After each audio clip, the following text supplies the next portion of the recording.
Well, Ron, Mayor Bottoms' meeting here at City Hall begins in about an hour.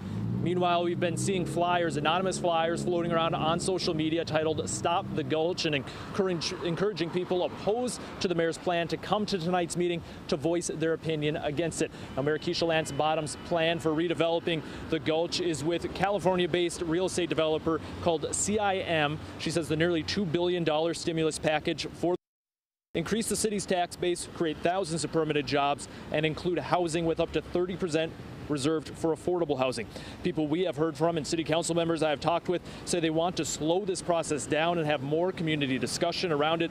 The tax breaks being offered to CIM would last for 30 years. A Kennesaw State economics professor tells us thanks to a strong economy, Atlanta is already attracting tax-paying developers to every location except the Gulch. This afternoon, Mayor Bottoms told me the proposal comes with Governor Deal's backing, but she has also heard from critics of the plan.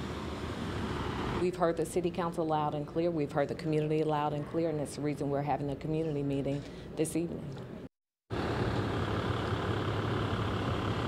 And that flyer floating around on social media that I mentioned, one of the main points on there against the Gulch development is affordable housing. It says there's not enough affordable housing included in the plan. Coming up at 6, I'll tell you what exactly is defined as affordable housing in the city of Atlanta. We'll have both sides of that affordable housing debate at the Gulch. Reporting live in downtown Atlanta, I'm Joe Henke, 11 Alive News.